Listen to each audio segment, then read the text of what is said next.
Hello, welcome to my second video on using self-videoing for personal development. In this video, I want to offer an exercise for preparing for a difficult conversation.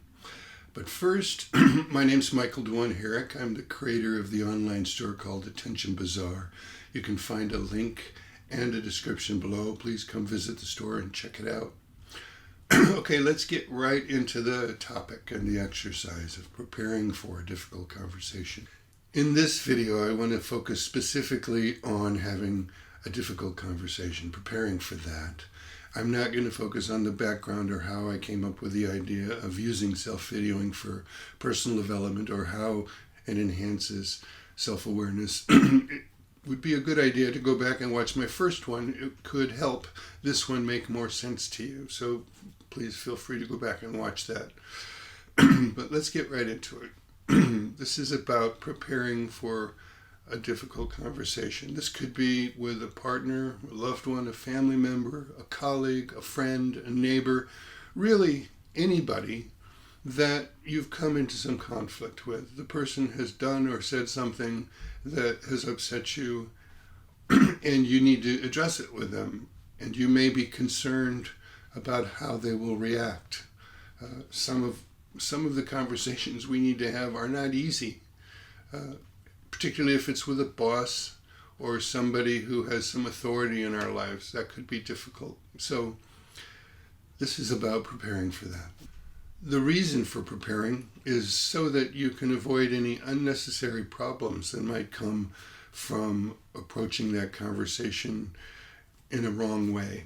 In my first video exercise, I suggested not preparing, not having a script and just speaking spontaneously. In this exercise, I would ask that you think about the person that you're needing to talk to, and you think about why you need to talk to them, and you consider a variety of things that you might like to say. So there is preparation before you actually start filming yourself. Think about it. Think about what you need to say. You might even write some things down. And once you're ready, just set up your camera or your phone and start recording. And if you've written things down, I'd say don't just read your notes. You can refer to them. And this is practice, right? So you don't have to deliver a perfect little speech. But in the first recording, I recommend that you just give them a piece of your mind. Say whatever you want to say. This is not practicing what you will say to them in person, but it's to get things off your chest. And in this spirit, you can call them names, you can criticize them, you could yell at them. Really, take the gloves off and just get your feelings out. And you don't have to be nice. Really just let yourself say whatever your gut and your heart feels impelled to say. And this is to get it off your chest so that you know what's there, not so that you can actually say those things to the person. And when you're recording yourself, look directly into the camera as if you're looking at and speaking to the person directly. When you've said what you need to say, stop filming and take a break and come back later. You're going to watch this and see how you're coming across. As you're watching yourself express these things, imagine that you are that person that you're talking to. Listen and watch as if you're them receiving that message. What does that feel like? What do you think is occurring in their mind? What impulses might they have? Just see if you can get inside them for a little bit and see what that feels like to have been spoken to like that, to receive that message. Give that some reflection. After you've watched it and thought about that, you might even speak. You might say what you think the person might say and say it as that person. Okay, take another little break and come back, and we're going to do a second video. In this one, you'll be more thoughtful and eliminate some of the stuff that may have been in the first one. If there was yelling or name calling or harsh criticism, blame, and a lot of that stuff, in this exercise, we're going to take that out. And you'll still be able to say what's important to say and what is likely to be more effective in your communication with that person. In this second recording, I'm going to talk you through how to address a conflict with this person using nonviolent communication technique as created by psychologist Marshall Rosenberg. And I'm not going to elaborate a lot on nonviolent communication. I'm just going to talk you through the 4 steps. There's an observation, a feeling, a need, and a request. So instead of criticizing the person or blaming them or judging them or making demands, I will suggest that you follow this pattern. And this is something that before you record, you want to give it some thought. You may write down some notes about what you would say for each of these 4 steps.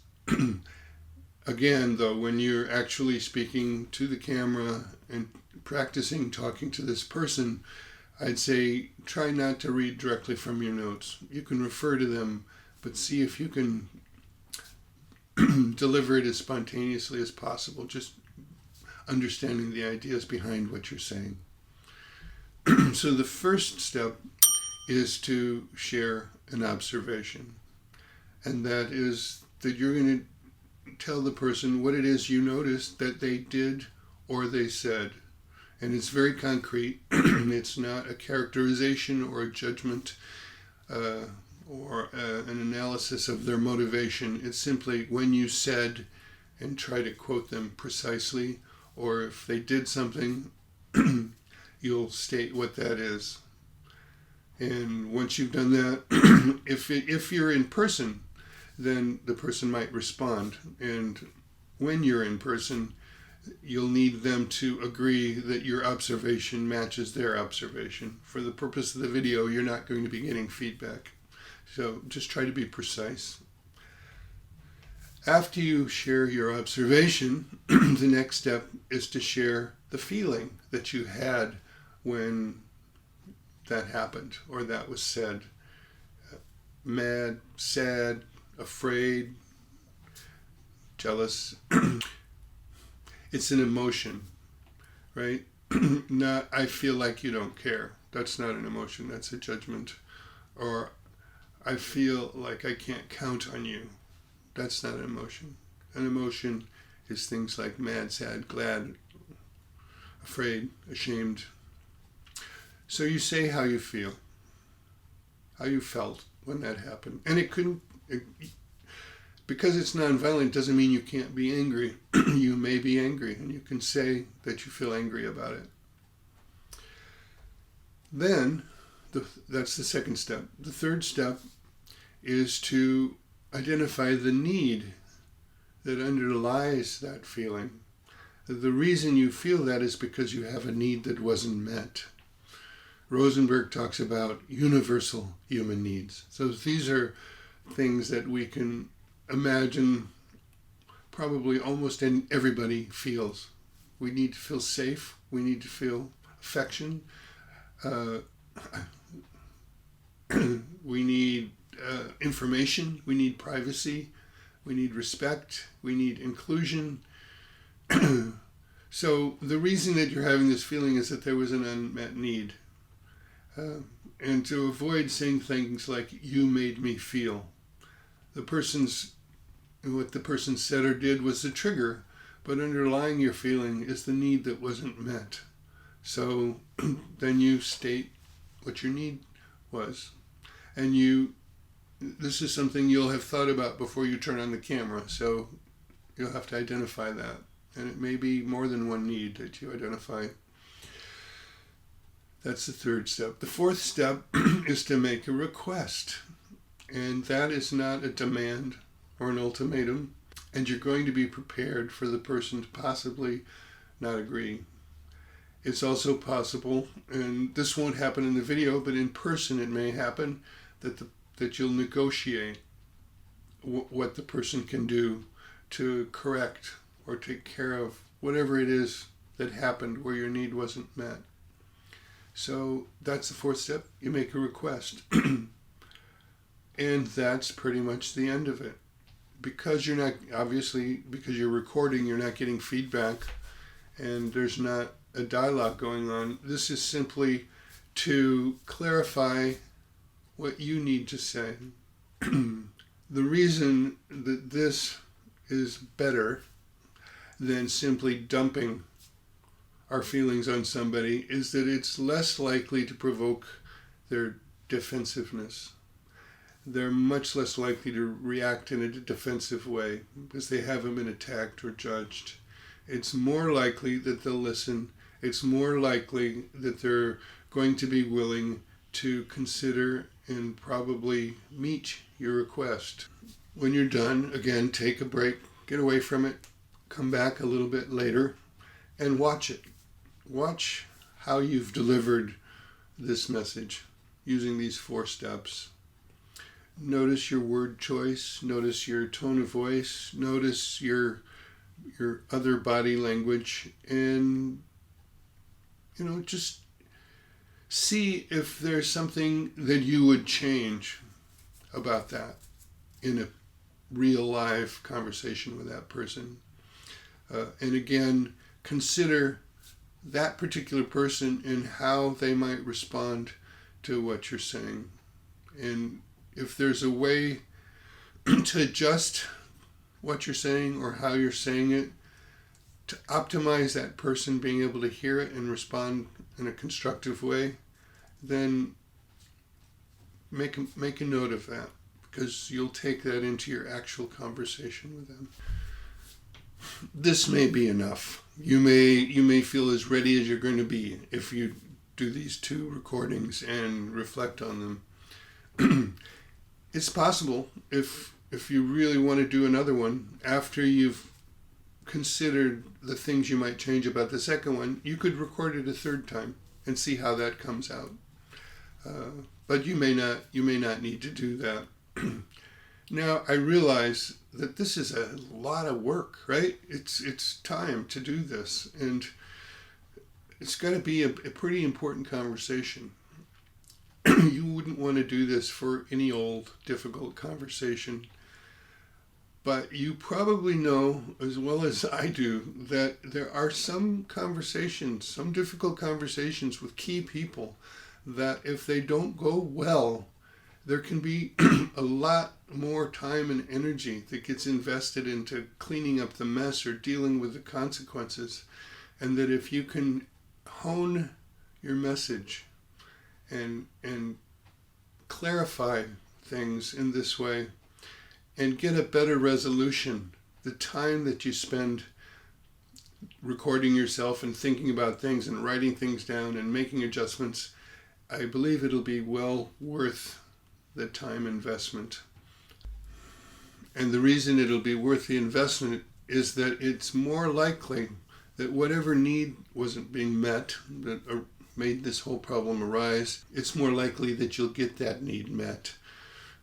And you may preserve the relationship or even improve the relationship, whereas the other way, you're probably not going to get your need met because the person's going to be defensive and the relationship may be damaged beyond repair. If you try this exercise, I wish you good luck. I hope that it really helps prepare you for a more successful outcome to the next difficult conversation you want to have. If you know somebody who might benefit from knowing about this exercise, please share this video with them. And if you've liked it, please give it a like and subscribe to my channel. And leave me a comment, especially if you've given this exercise a try and if you have any feedback about how it went for you, I'd love to hear about it. Also, as usual, I will write a synopsis for this, including the steps for doing this exercise, and it'll be in a PDF format, and there will be a link for that below. So, until next time, be well, and may you have success in your next difficult conversation. Bye.